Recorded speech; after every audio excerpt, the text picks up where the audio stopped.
Halo, selamat datang. Kali ini kita akan coba jawab satu pertanyaan yang gede banget.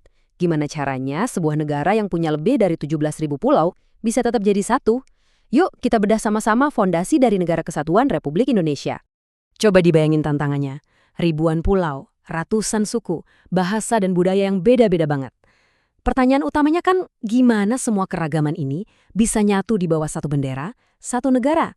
Nah, inilah inti dari pembahasan kita. Jawabannya itu ada di sebuah konsep yang fundamental yang jadi tulang punggung negara kita. Mari kita mulai dari pilar yang pertama, yaitu konsep negara kesatuan itu sendiri. Oke, kita bedah definisinya ya. Jadi, negara kesatuan itu artinya cuma ada satu sumber kekuasaan tertinggi buat seluruh negeri. Pemerintah pusatlah yang pegang kendali utama. Tapi ini bukan berarti keragaman jadi diabaikan, justru sebaliknya. Sistem ini dirancang untuk melindungi persatuan di tengah keragaman yang luar biasa itu. Dan kenapa ini penting banget? Soalnya tujuan akhirnya adalah stabilitas. Buat negara segede dan seberagam Indonesia, kesatuan politik itu jadi kunci buat pembangunan yang merata dan juga keamanan nasional. Tanpa stabilitas, wah semuanya bisa jadi jauh lebih rumit. Nah, ini yang menarik banget. Ada analogi sederhana buat ngebedain negara kesatuan sama federal. Coba deh bayangin, negara kesatuan itu kayak tubuh kita. Ada satu otak, yaitu pemerintah pusat, yang bikin semua keputusan strategis. Nah, daerah-daerah itu ibarat tangan dan kaki yang ngejalanin perintah dari otak. Beda sama negara federal, yang kekuasaannya lebih terbagi, seolah-olah otaknya ada beberapa, dan mereka harus koordinasi. Oke, konsepnya udah dapet ya. Sekarang kita lihat gimana sih ini berjalan di prakteknya. Kita bakal bahas lebih dalam soal pilar pertama, kekuasaan terpusat dan kedaulatan. Jadi, apa aja sih yang jadi wewenang eksklusif pemerintah pusat? Di sini dirinci dengan jelas, mulai dari bikin undang-undang yang berlaku buat semua, ngelola kekayaan negara, sampai urusan pertahanan dan hubungan luar negeri. Intinya, semua keputusan besar yang strategis itu datangnya dari satu komando. Gambar ini pas banget buat ngejelasin poin tadi. Palu hakim dan tumpukan buku hukum ini simbol kalau otoritas final, kata terakhir soal hukum dan kebijakan, itu ada di tangan pemerintah pusat. Ini ngejamin kalau hukum yang paling tinggi itu berlaku sama buat semua, nggak ada pengecualian. Ini nih poin yang paling krusial, kedaulatan itu nggak bisa dibagi-bagi. Cuma ada satu, yaitu Kedaulatan Negara Kesatuan Republik Indonesia.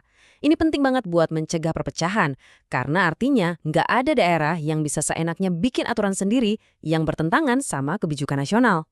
Kita udah tahu apa itu kekuasaan terpusat. Pertanyaan selanjutnya, gimana cara kekuasaan itu dijalankan sampai ke seluruh pelosok Nusantara?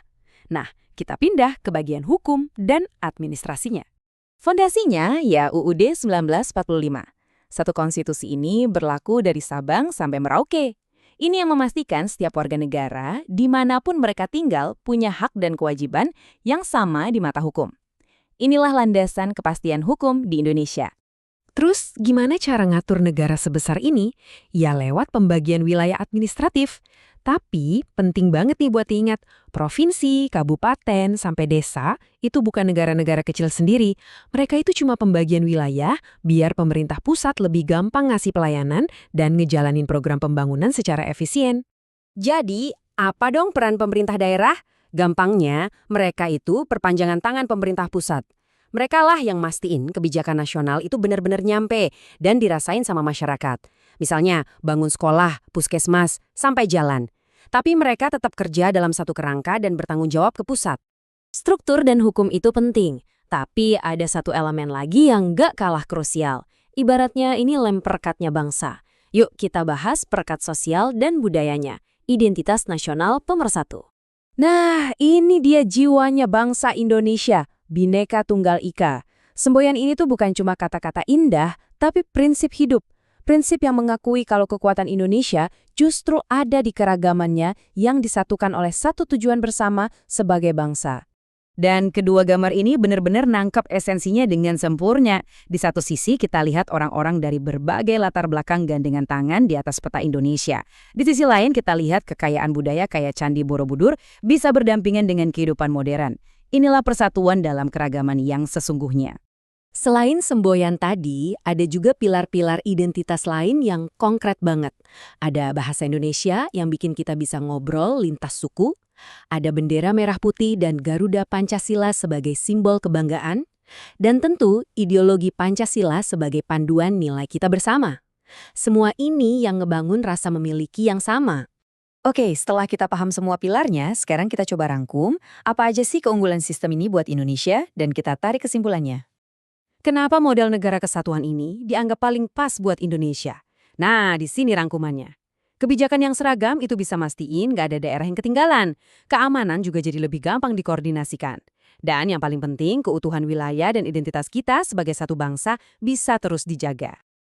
Jadi, inilah gambaran besarnya. Kekuasaan yang terpusat, hukum yang tunggal, dan identitas nasional yang kuat. Ketiga pilar ini saling menopang satu sama lain, kerja bareng untuk satu tujuan mulia, menjaga Indonesia tetap utuh dan sejahtera. Dan sebagai penutup, saya mau ninggalin satu pertanyaan untuk kita renungkan bareng-bareng. Dengan semua struktur yang ada, gimana caranya kita bisa terus memberdayakan daerah dan masyarakat di tingkat lokal, tapi di saat yang sama juga tetap menjaga dan memperkuat kesatuan kita sebagai sebuah negara. Ini tantangan sekaligus peluang untuk masa depan. Terima kasih.